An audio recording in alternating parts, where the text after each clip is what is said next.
आई हम दीपक पांडे रोज सबके गुड़ छू के गोड़ लागतनी और रोज सबके बीच में अपन एगो होली पेश कर रहल बानी।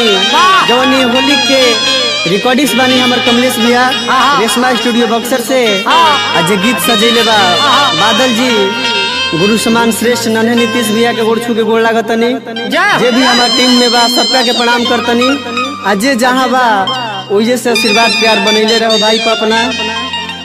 देखी ये होली के महीना में एगो औरत अपना मर्द से का कहते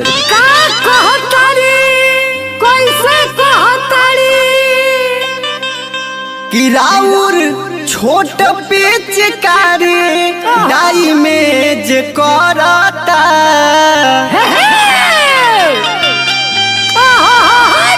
अरे फागुन का महीना हो, रंग काटो रंग काटो। कि राउर छोट पिचकारी डाई में जे करता कि जॉनी डाली रंग राजा जी लीकेज करता। जॉनी डाली रंग राजा जी लीकेज करता। फागुन का महीना हो, लहर उठो। राउर छोट पिचकारी डाई में जे करता।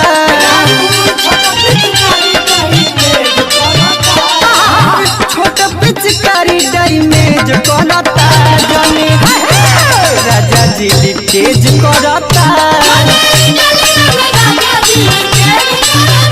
रंग भीतरी न डाली लीकेज करता।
धक धक हमारो करेज करता।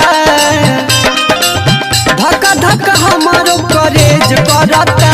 रंग जन राजा जी लीकेज करता।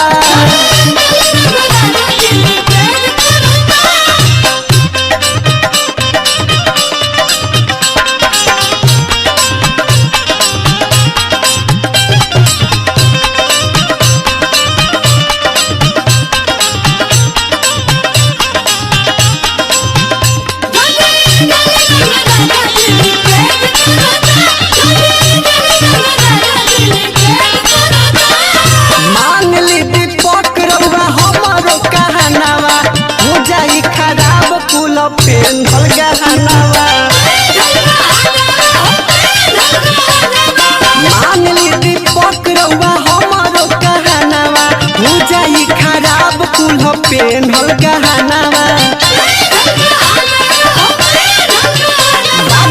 देखी नहीं केहू परहेज करता। देखी नहीं केहू परहेज करता। भीतरी न डाली लीकेज करता। रंग भीतरी न डाली लीकेज करता। रंग भीतरी न डाली लीकेज करता। रंग भीतरी न डाली लीकेज करता।